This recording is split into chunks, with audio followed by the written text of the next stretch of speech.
Olá, meu nome é Lucas, sou mestre em Ciência e Engenharia de Materiais e hoje a gente vai mergulhar no universo das nanoestruturas de carbono. Já parou para pensar num material que é mais fino que um fio de cabelo, mas ao mesmo tempo centenas de vezes mais forte que o aço? Parece ficção científica, né? Mas não é. Esses são os materiais que já estão moldando o nosso futuro. Vamos nessa! E olha, essa tal magia não é exagero não. Ela vem da capacidade incrível que o carbono tem de se ligar de jeitos diferentes, criando estruturas simplesmente fascinantes. A gente está falando desde pontos quânticos, que são minúsculos, até redes tridimensionais supercomplexas e resistentes. Então, no coração dessa versatilidade toda, tem um conceito-chave: a hibridização. É basicamente o jeito como os átomos de carbono dão as mãos uns para os outros. E dependendo de como eles se arranjam, a gente pode ter materiais com propriedades totalmente opostas. Pensa só, de um lado diamante, que é duro pra caramba, e do outro grafeno, que é um supercondutor de eletricidade. É impressionante como uma pequena mudança na conexão dos átomos pode mudar absolutamente tudo. A hibridização sp3, por exemplo, cria uma estrutura 3D super rígida. É por isso que o diamante é o material mais duro que a gente conhece. Já a sp2 forma umas camadas bem planas, tipo umas folhas, onde os elétrons correm soltos, e é isso que faz do grafeno um condutor elétrico fora de série. Beleza, agora que a gente já pegou essa base, que tal conhecer as verdadeiras estrelas dessa história? Vamos dar uma olhada nos principais membros dessa família extraordinária de nanoestruturas de carbono. Bom, tudo começa com o nosso velho conhecido, o grafite. Aquele mesmo do lápis. Imagina um baralho de cartas, onde cada carta é uma folhinha super fina de átomos de carbono.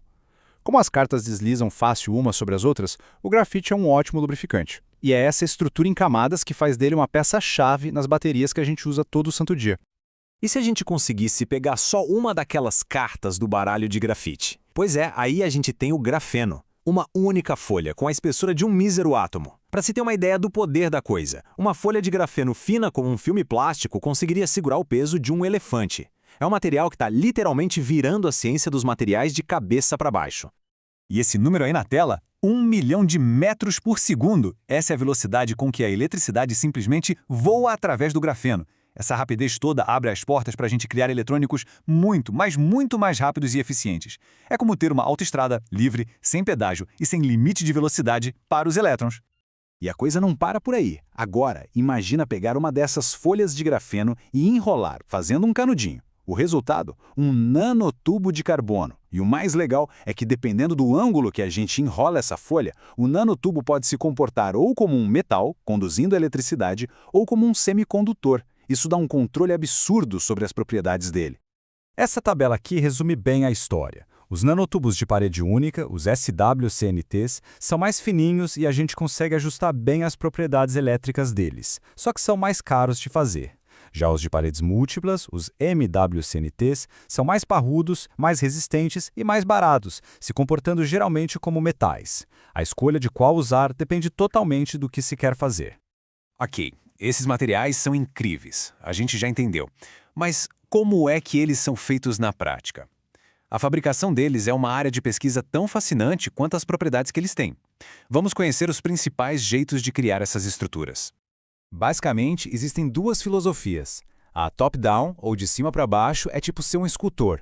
A gente pega um bloco maior e vai quebrando, esculpindo até chegar na nanoestrutura. Já a bottom-up, de baixo para cima, é como brincar de Lego. A gente vai montando a estrutura átomo por átomo.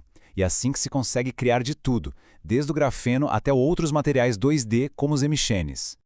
A produção dos hemichenes, que são tipo uns primos metálicos do grafeno, é um exemplo perfeito do método top-down. Os cientistas começam com uma cerâmica especial, toda em camadas, e usam um ácido para dissolver uma dessas camadas. É como se estivessem descascando uma cebola, só que em nível atômico, com uma precisão absurda. O que sobra são as folhas finíssimas de hemicheno. Certo. Agora vamos para a parte mais legal. Como é que esses materiais estão, de fato, transformando o mundo? Vamos dar uma olhada em algumas aplicações que já estão saindo do laboratório e entrando na nossa vida. A lista de possibilidades é gigante e não para de crescer. A gente está falando de telas de celular que dobram, baterias que carregam no tempo de tomar um café, sensores que detectam doenças com uma única gota de sangue e até filtros que podem tornar a água potável de forma super eficiente. Olha só essa comparação direta entre o grafeno e o hemicheno.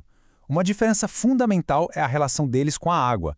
O grafeno a repele, é hidrofóbico. Já o hemixeno a atrai, é super hidrofílico. Essa propriedade, junto com a condutividade elétrica ainda maior, faz do hemixeno a escolha ideal para coisas como armazenamento de energia e especialmente para blindagem eletromagnética, protegendo nossos eletrônicos de interferências. Mas é claro, nem tudo são flores. Como toda tecnologia muito poderosa, as nanoestruturas também trazem desafios. É super importante a gente olhar o quadro completo, pesar na balança tanto as promessas incríveis quanto os obstáculos que precisam ser superados.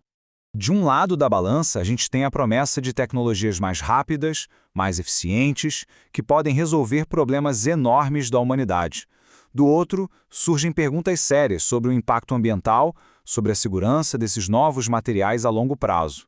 A comunidade científica, felizmente, está bem atenta a isso e trabalhando para garantir que a gente possa usar tudo isso de forma responsável. No final das contas, o futuro desses materiais fantásticos depende de um equilíbrio. Não adianta só buscar um máximo de performance.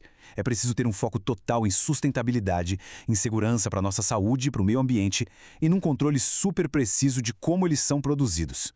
Então, a grande pergunta que fica não é se vamos usar esses materiais, porque nós vamos. A pergunta é como vamos fazer isso. Como vamos integrar essa tecnologia incrível no nosso mundo de um jeito que seja seguro e sustentável para todo mundo. É um desafio que junta ciência, engenharia e, acima de tudo, uma responsabilidade enorme com o futuro do planeta.